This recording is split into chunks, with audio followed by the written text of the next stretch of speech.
Welcome class. तो हम लोग आज अल्टरनेटिंग करंट का थर्ड पार्ट आज हम लोग देखेंगे। पूजा के पहले से वीडियो बनाए थे, एक बीच में बनाए थे। एक्चुअली पूजा वगैरह में काफ़ी माइक वगैरह बजता रहता था, तो इसलिए वीडियो बनाना बड़ा संभव नहीं था। कल पूजा समाप्त हो गया है, तब थोड़ा सा माहौल शांत है तो वीडियो बना पाते हैं, नहीं तो बैकग्राउंड में काफ़ी म्यूज़िक आता है, वो ठीक होता नहीं।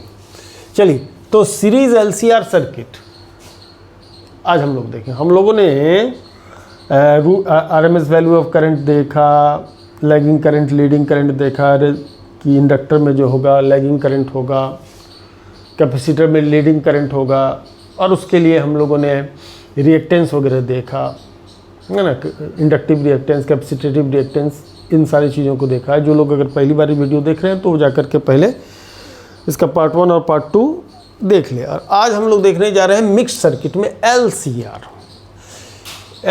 Series LCR circuit. Series LCR में क्या होगा, एक सोर्स है, इस सोर्स के साथ रेजिस्टेंस भी, कैपेसिटर भी, और साथ में इंडक्टर भी। ये तीनों के तीनों क्या हैं, जुड़े हुए हैं। तीनों के तीनों सीरीज में जुड़े हुए हैं। रेजिस्टेंस है, कैपेसिटर है और इंडक्टर है, एलसीआर। हाँ, एलसीआर सर्किट, ये तीनों जुड़ा हुआ है। क्या होगा, एट एनी इंस्टेंट जब कोई वोल्टेज भी इस पर अप्लाई होगा, व्हेन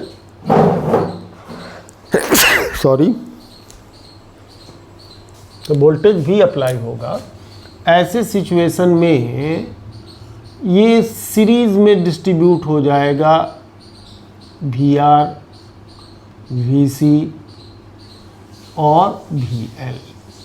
करेक्ट, मतलब जो अप्लाइड वोल्टेज होगा इन सीरीज डिस्ट्रीब्यूट हो जाएगा। ठीक है, पैरेलल में तो डिस्ट्रीब्यूट होता नहीं है, सेम रह जाता है, सीरीज में डिस्ट्रीब्यूट हो जाता है वोल्टेज, अप्लाइड वोल्टेज। करेक्ट है ना। तो पहले हम लोग मिले कि let for an AC source of angular frequency omega applied to LCR circuit, voltage at any instant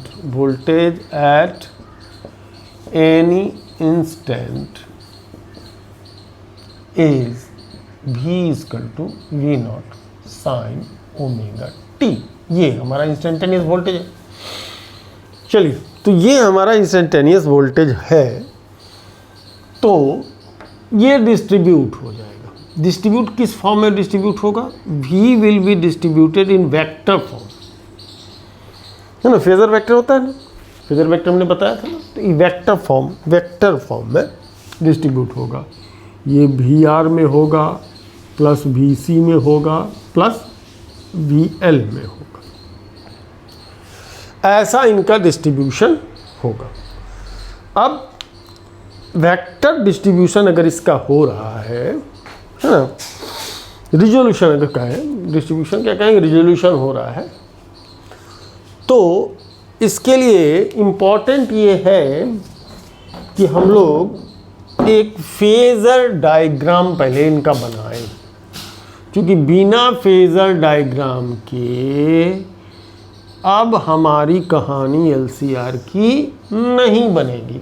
individual property resistance का, कैपेसिटर का और इंडक्टर का हम लोगों ने देखा है। अब इन तीनों का जो इंडिविजुअल प्रॉपर्टी है वो हम लोग यहाँ क्या करेंगे, इस्तेमाल करेंगे। तो पहले जो हम लोग ले रहे हैं कि V not sine omega t है, अगर ये है V नॉट V अगर इस फेज में आ रहा है, तो हम लोग जानते हैं कि रेजिस्टेंस के थ्रू जो करंट जाएगा वो वोल्टेज के फेज में रहेगा। वोल्टेज और करंट, अगर रजिस्टर ओमिक सर्किट है तो ओमिक सर्किट में रेजिस्टेंस और वोल्टेज जो दोनों जो है वो सेम फेज में रहेंगे। तो करंट जो रेजिस्टेंस के थ्रू जाएगा वो वोल्टेज के फेज में होगा। तो ये अगर वोल्टेज को रिप्रेजेंट कर रहा है तो यही चीज़ क्या होगा, करंट को भी इसी फेज में हमारा करंट भी होगा, दोनों सेम फेज में होंगे, इसलिए वोल्टेज और करंट क्या होगा, सेम फेज में चलेंगे। ओके, अब बात करते हैं हम लोग कि कैपेसिटर वोल्टेज, कैपेसिटर के अक्रॉस जो वोल्टेज होगा वो किस फेज में होगा, और इंडक्टर के अक्रॉस जो वोल्टेज होगा वो किस फेज में होगा। तो कैपेसिटर में लीडिंग करंट होता है, यानी वोल्टेज लैगिंग होता है, लीडिंग करंट होता है, यानी वोल्टेज लैगिंग होगा कितने फेज से, 90 डिग्री। तो इस पर परपेंडिकुलर लाइन ड्रॉ किया जाए तो ये रिप्रेजेंट करेगा किसको, VC को। ये VC वोल्टेज अक्रॉस कैपेसिटर को, ठीक है। अब इंडक्टर की बात करें तो इंडक्टर में लैगिंग करंट होता है, यानी वोल्टेज लीडिंग होता है, यानी वोल्टेज जो होगा वो आपका करंट से इंडक्टर वोल्टेज जो होगा वो करंट से 90 डिग्री फेज में एडवांस होगा। तो करंट का ये फेजर डायग्राम, कैपेसिटर वोल्टेज को 90 फेज में पीछे, इंडक्टर वोल्टेज को 90 फेज में आगे। हाँ, अब कुछ लोग ये देख रहे होंगे कि कैपेसिटर वोल्टेज के लिए जो हमने एरो लिया, फेजर लिया है वो बड़ा लिया है, और इंडक्टर के लिए हमने छोटा लिया है। इसके पीछे का जो मेन कारण है वो हम लोग एक एजम्पशन मान करके चल रहे हैं कि कैपेसिटर वोल्टेज जो है ना, वो as compare to inductor voltage ज़्यादा है, ऐसा लेट करके चल रहे हैं, है ना, ऐसा हम लोगों ने लेट करके चला है। चलिए, इसका ये फेज कितना था, ओमेगा टी था, ठीक है जी। अब देखिए कि जरा VL और VC दोनों अपोजिट फेज में जा रहे हैं, ये हमारा ओरिजिन है, तो VL और VC अपोजिट फेज में है, तो इनका एक अपना रिजल्टेंट होगा VC और VL का। तो एक और डायग्राम की जरूरत पड़ेगी अपने को इन दोनों का रिजल्टेंट, वेक्टर रिजल्टेंट बनाने के लिए, है ना। ये ओमेगा टी का भी है तो टी है, भी है, ये इसी फेज में करंट है तो इसी फेज में करंट है, ठीक है। अब VL और VC अपोजिट फेज में, VC डोमिनेटिंग है तो VL में तो ये बचेगा इस डायरेक्शन में, बचेगा VC माइनस VL। चूँकि ये दोनों का रिजल्टेंट ये कुछ आएगा, इसमें इतना सा टुकड़ा इसमें से हट जाएगा तो इतना सा बचेगा, वही हमने क्या किया है, बनाया भी है। तो अपोजिट फेज में होने से इसको क्या किया गया, सब्ट्रैक्ट कर दिया गया, VL को VC में हमने सब्ट्रैक्ट कर दिया, तो ये VC माइनस VL हो गया, ठीक। अब ये एंगल तो ओमेगा टी है। अब इनका रिजल्टेंट ले हम, है ना जी, इनका रिजल्टेंट ले, अच्छा ये VR है, सॉरी, है ना, VR है,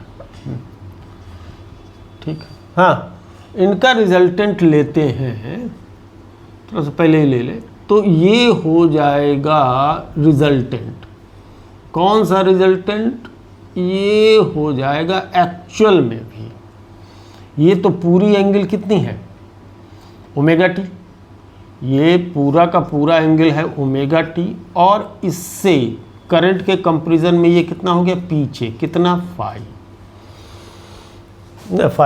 करंट के कंपैरिजन में भी पीछे कितना, वोल्टेज कंपैरिजन में आई कितना, 5 एडवांस में, ठीक है, 5 एडवांस में चला गया, ठीक है। चलिए, तो अब जिन लोगों को बात यहाँ थोड़ा सा समझने में दिक्कत हुई हो उनको मैं समझा दूँ। हम लोगों ने VR, VC और VL के रिजल्टेंट के रूप में V लेना था, रजिस्टर वोल्टेज और करंट सेम फेज में होगा, ये ड्रॉ कर लिया, कैपेसिटर 90 डिग्री फेज से पीछे होगा, ये ड्रॉ कर लिया, और इंडक्टर वोल्टेज 90 फेज में आगे होगा, ये हमने ड्रॉ कर लिया। अब हम लोग इसका वेक्टर सम लेने जा रहे हैं, तो वेक्टर सम लेने जा रहे हैं तो VC और VL को जोड़ा तो ये आया, VC माइनस VL चूँकि अपोजिट फेज में है। अब वी आर के साथ में V C minus V L को जोड़ेंगे तो वी आर वैक्टर ये है, V C minus V L vector ये है, वी सी और वी एल का रिजल्टेंट ये है।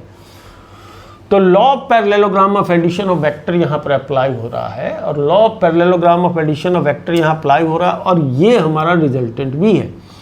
तो रिजल्टेंट भी जो ये है वो इस फेज में दिखा रहा है कि करंट इसमें लीडिंग जाएगा और 5 फेज से वोल्टेज इसमें लैगिंग रहेगा।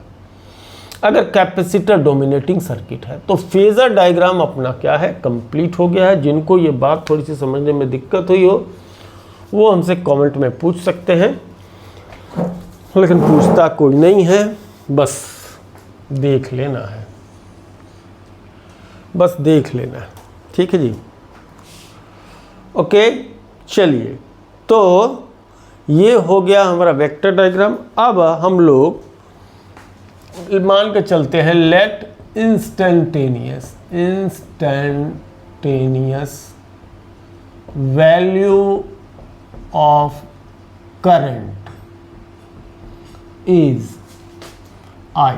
अगर हम I को इंस्टेंटेनियस वैल्यू ऑफ करंट लेकर के चलते हैं तो VR हमारा IR होगा, VL हमारा IXL होगा। मैं बता चुका था XL क्या होता है, इंडक्टिव रिएक्टेंस। VC हमारा IXC होगा। ठीक, तो अगर इसके वेक्टर डायग्राम के हिसाब से चलते हैं तो V vector VR plus VC minus VL हो रहा है, VC माइनस VL जो भी वेक्टर बनेगा, है ना, VC माइनस VL जो भी वेक्टर बनेगा। तो resultant of V that is resultant of V। अब VR और VC माइनस VL ये एक दूसरे पर 90 डिग्री है, तो इसका जो रिजल्टेंट आएगा डायगोनल वो under root A square plus B square, यानी VR का square plus VC minus VL का स्क्वायर, ये square plus B square 90 degree पर अगर यदि है ये दोनों तो VR का स्क्वायर मतलब I square R square, VC minus VL का स्क्वायर मतलब IXC स्क्वायर माइनस IXL का square. I square taken out, I बिल्कुल बाहर आ जाएगा, तो R square XC minus XL whole square. Correct. अब अगर I को इस साइड हम ले ले V upon I that is under root R square plus XC minus XL whole square. अब देखने वाली बात क्या हो जाएगी कि V upon I is like resistance, is like effective resistance, effective resistance है, ये रेजिस्टेंस है नोन एज, इसका नाम रेजिस्टेंस नहीं देते हैं, तो कैपेसिटर में इंडक्टर में इसको रिएक्टेंस कहते हैं, लेकिन यहाँ पर मिक्स सर्किट के अंदर इसका एक नया नाम पड़ता है नोन एज इम्पीडेंस। इसका नाम आ जाता है इम्पीडेंस, सिंबल Z हो जाता है, तो V अपॉन I को ले लिया जाता है impedance of the mix circuit that is Z, and Z is your under root R square plus XC minus XL whole square. ये बन जाता है impedance of the series LCR circuit. ये सीरीज LCR सर्किट का impedance बन जाता है। अब हम लोग क्या करें, अब हम लोग एक काम करते हैं, वो देखते हैं करंट को, वोल्टेज तो ले ही लिए थे कि V0 साइन ओमेगा t होगा, करंट देख रहे हैं 5 फेज से क्या है, आगे है इंस्टेंटेनियस वैल्यू I मान के चल रहे थे, तो I लेके चल रहे थे इंस्टेंटेनियस करंट, ऐसा लिखिए, हाँ, द इंस्टेंटेनियस करंट को कैसे लिख पाएंगे, I को I0 sine omega t, phase angle बताइए, omega t, sorry omega t तो ये है, ये होगा, अच्छा सॉरी ये गलत हम लगा कर, ये ओमेगा टी नहीं होगा, थोड़ा सा मैं रिवर्स करूं, ये ओमेगा टी नहीं होगा भैया, ओमेगा टी बाद में आएगा, ओमेगा टी ये होगा, उस समय थोड़ा सा ध्यान भटक गया था, है ना, ओमेगा टी होगा। तो omega t plus 5, omega t plus 5, omega t plus 5, okay. तो ये इंस्टेंटेनियस वैल्यू ऑफ करंट होगा। हाँ, एक करेक्शन मैं बता दूं कि रिजल्टेंट वोल्टेज जो है, रिजल्टेंट वोल्टेज हमारा उसका फेज बाद में डिसाइड होगा, जब हम कैलकुलेशन कर लिए। स्टार्टिंग में एक मिस्टेक हो गया था कि इसको हमने ओमेगा टी दिखा दिया था, ठीक है। चलिए, तो I equal to I naught sine omega t plus 5, ये बोल जाएगा इंस्टेंटेनियस। अब फाई की वैल्यू कितनी होगी जरा सा ये देखिए, V C minus V L ये है, तो ये भी वी सी माइनस कितना होगा V L, V C minus V L, और ये हो गया वी आर, तो tan फाई की value V C minus V L by R हो जाएगा। ये एंगल हो गया तो परपेंडिकुलर हो गया, ये बेस हो गया, तो V C minus V L upon V R हो गया, तो ये आई एक्स सी हो गया, ये आई एक्स एल हो गया, ये आई आर हो गया, आई कैंसिल हो जाएगा, X C minus X L by R हो जाएगा, tan फाई की वैल्यू ये, मतलब ये कि जो फेज एंगल होगा फाई, एडवांस फेज एंगल जिसको कहेंगे, उसके लिए tan phi equal to X C minus X L upon R जो होगा, ओके, ये हम लोग क्या कर पाएंगे, ले पाएंगे। तो ये बनता है एक्सप्रेशन हमारा किसके लिए, LCR सर्किट के लिए, ठीक है जी, है ना, LCR सर्किट के लिए ये हमारा एक्सप्रेशन बनता है। अब हम लोग इसमें एक स्टेट देखेंगे, वो जो है स्टेट ऑफ रेजोनेंस, ठीक है ना, तो इसको हटा देते हैं और इसके बाद हम लोग state of resonance in LCR circuit देखते हैं। तो state of resonance in series LCR circuit, resonance कहते किसको है, रेजोनेंस जिसमें एम्पलीट्यूड ऑफ ऑसिलेशन क्या हो जाए, काफ़ी लंबा बड़ा हो जाए, काफ़ी बड़ा हो जाए या मैक्सिमम हो जाए, है ना। तो एम्पलीट्यूड ऑफ ऑसिलेशन अगर हमारा काफ़ी बड़ा होना है, तो जो रेजिस्टिव फोर्सेस हैं या ऑफर्ड रेजिस्टेंस है वो मिनिमम हो जाए, वो मिनिमम होगा, तो एम्पलीट्यूड ऑफ ऑसिलेशन या एम्पलीट्यूड ऑफ करंट कह लें, चूँकि ये ऑसिलेटरी, इसमें करंट कैसा होता है, इसमें साइनोसॉइडल करंट होता है, तो कहना ये चाहता है कि काफ़ी बड़ा हो जाए, ये चीज़ बढ़ जाए, ये चीज़ क्या हो जाए, बड़ा हो जाए, है ना, यानी पीक वैल्यू ऑफ करंट क्या हो जाए, मैक्सिमम हो जाए। तो करंट के मैक्सिमम होने के लिए ऑफर्ड रेजिस्टेंस क्या होना चाहिए, दी मिनिमम होना चाहिए। तो ऑफर्ड LCR सर्किट के अंदर मिनिमम करना चाहते हैं effective resistance, that is the impedance. हाँ, तो लिखते हैं हम लोग, in order to minimize in order to get maximum value of peak current I naught, the impedance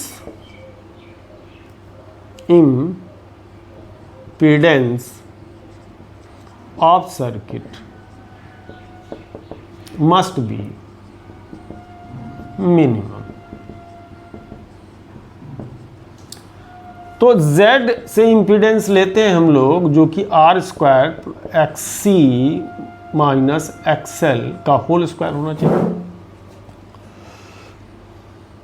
Z is minimum, Z minimum कब होगा,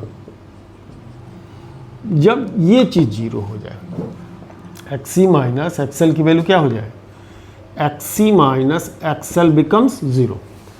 तो XC माइनस XL ज़ीरो हो जाए, ये कंडीशन हो सकता है, आर 0 होने से रहा, ठीक है ना। इम्प्लाइज कि z की वैल्यू सीधे सीधे रेजिस्टेंस के बराबर हो जाए, मतलब कि इसका इंडक्टर और कैपेसिटर का जो रिएक्टेंस जो कि अपोजिट फेज में होता है वो एक दूसरे को कैंसिल कर दे, बने XC माइनस XL 0 हो जाए। दैट इम्प्लाइज कि XC equal to XL, that implies कि IXC equal to IXL, that implies that is 1 upon omega C होता है, इसका हो जाता है ओमेगा L। तो इसका मतलब कि omega square equal to 1 upon LC होगा, इसका मतलब angular frequency 1 upon root LC होगा। तो रेजोनेंट ओमेगा इजकल टू होता है 2 पाई न्यू, तो 2 pi nu equal to 1 upon root LC, nu equal to 1 upon 2 pi root under LC। इसको कहते हैं resonant frequency, resonant frequency.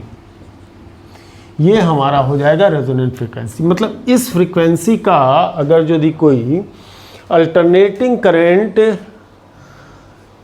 Given LCR circuit के अंदर पास किया जाए तो उसका रिएक्टेंस 0 हो जाएगा, उसमें जो इंडक्टर और कैपेसिटर का जो रिएक्टेंस है वो हमारा क्या हो जाएगा, 0 हो जाएगा।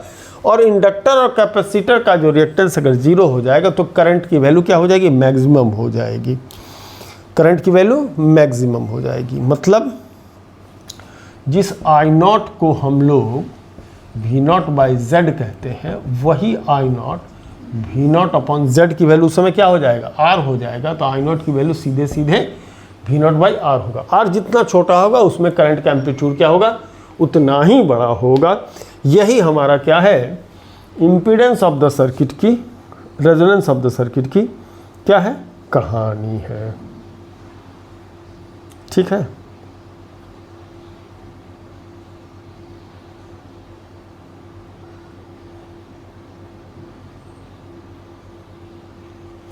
अब आज का एक क्लास टॉपिक्स हम लोग देख लें, power in the LCR circuit.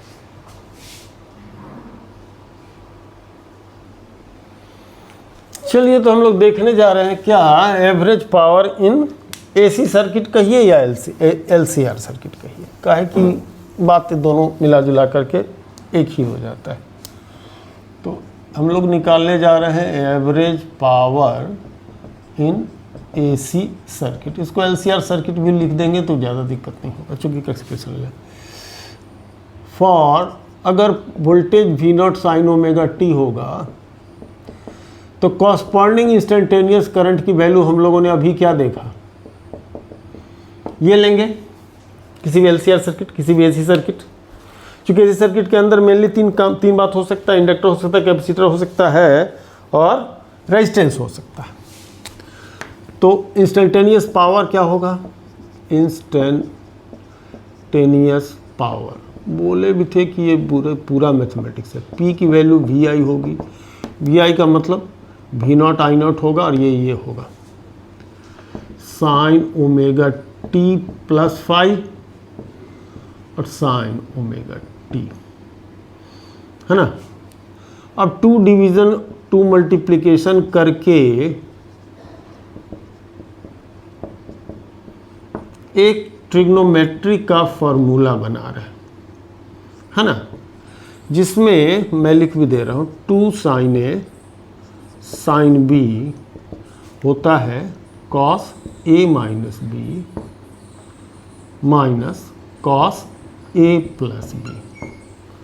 ये होता है ट्रिग्नोमेट्री का एक फार्मूला, इसी में हम लगाने जा रहे हैं।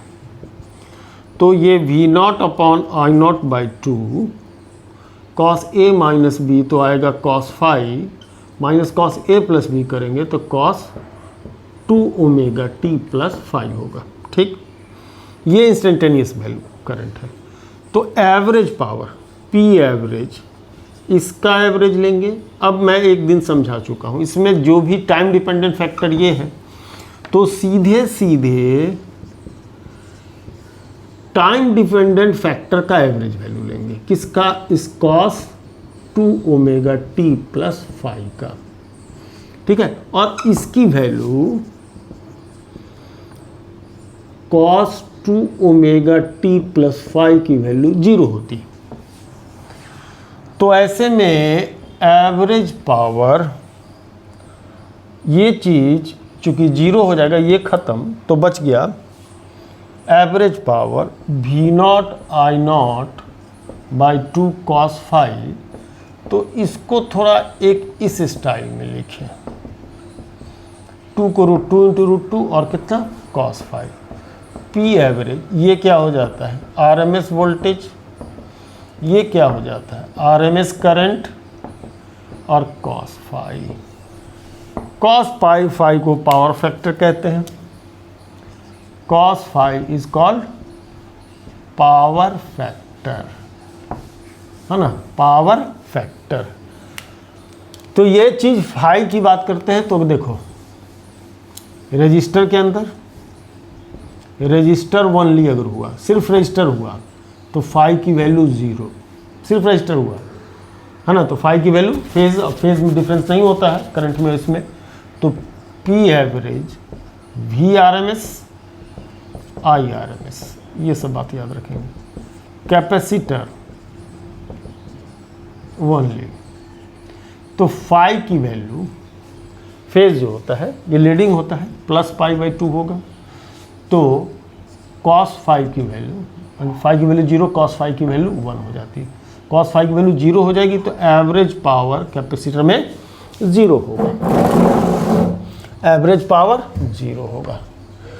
तीसरी बात, इंडक्टर में अगर जाते हैं, इंडक्टर सिर्फ इंडक्टर है, तो भी फाई की value 90 degree minus 90 pi by 2 होता है, तो भी कॉस फाई की वैल्यू 0 होगी, एवरेज पावर 0 होगा।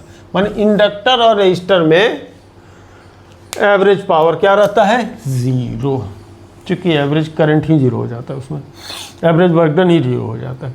अब अगर सिर्फ मान लीजिए सिर्फ LR हो, चौथी बात L और R हो, L और R हो, ठीक है। तो L और R हो मैंने XC नहीं हो,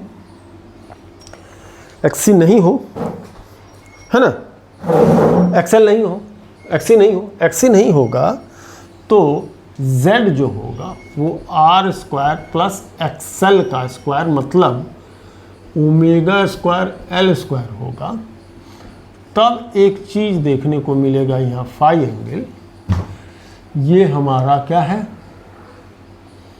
R है, ये है ओमेगा L है, omega L base angle, base angle, रुक भैया, BC माइनस VL